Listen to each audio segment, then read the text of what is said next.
So thank you. I appreciate everyone being here today. My name is Tim Heberlein. I'm the political director with the Florida Consumer Action Network. We are a nonprofit, nonpartisan, membership-based organization focused on economic, social, and environmental justice. We stand today with Project Vote, the American Civil Liberties Union, Awake Pinellas, Awake Tampa, PICO, and other community leaders in opposition to harmful language amendment presented by Senator Latvala. This amendment creates mandatory and unenforceable requirements that would hurt seniors, language minorities, and other voters from participating in the electoral process. This bill will allow for fewer eligible assisters and make it harder on poll workers and election officials, and more resources and time will be required to help voters who are entitled to assistance under state and federal laws. This increased strain on resources would also lead to longer lines and wait times by voters, something that we don't want to see after 2012. So I'd like to bring up a speaker from the American Civil Liberties Union, Joyce Hamilton Henry, who can speak on the ACLU's position on the SB 600. Thank you. I just wanted to say that just yesterday, the ACLU of Florida, in partnership with the Lawyers Committee for Civil Rights Under the Law and Rock the Vote and Common Cause, sent a letter to Senator Latvala telling him that we are clearly in opposition to the amendment to SB 600.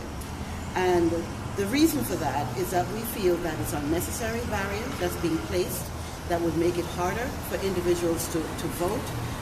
We are very concerned about particularly ethnic minority groups being able to successfully cast their vote with assistance by individuals that they know. We are concerned about first-time voters as well. But most importantly, we feel that this amendment, if it were to pass, as it is, will be a direct violation of the Voting Rights Act of 1965. There are protections that enable language minorities, persons with a disability, any other challenges pertaining to being able to read or write, to be given assistance, and to be given assistance by someone that they know and trust. It already, Florida's statute already states clearly that if the person is a union member or employer, they cannot assist that individual.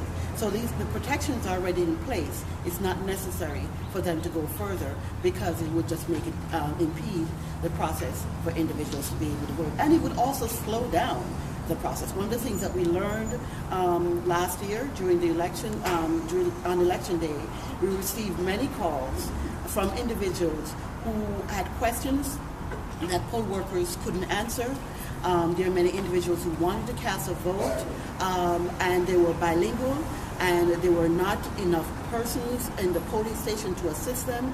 And in a situation like that, someone else who is bilingual, who's there, can provide that assistance. Right now, they're limited to 10 individuals. You can assist only 10 individuals. It will make it very hard. It will create hardships for not only the person voting, but it will also create hardship for supervisors of elections as well. So, in closing, we advise them not to do this. That is clearly an invitation to litigation, and this is something that we will pursue if they proceed. Thank you.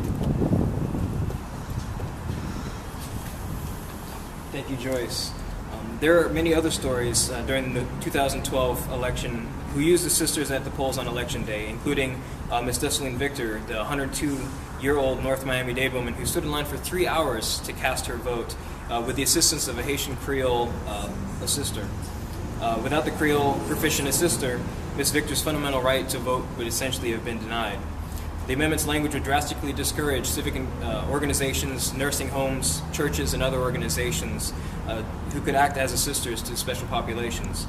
This language only puts more barriers in the way to an engaged participatory electorate, and we demand that it be removed from the election law.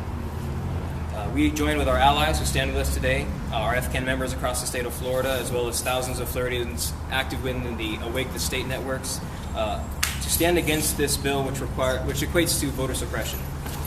We like to thank Awake Pinellas for putting out the Twitter bomb as well. We've been tweeting Jack Latvala in opposition to this bill, in opposition to the language with the proposed amendment. So this vote This bill is scheduled to go before the Senate tomorrow, and we'd like to see it removed before its passage.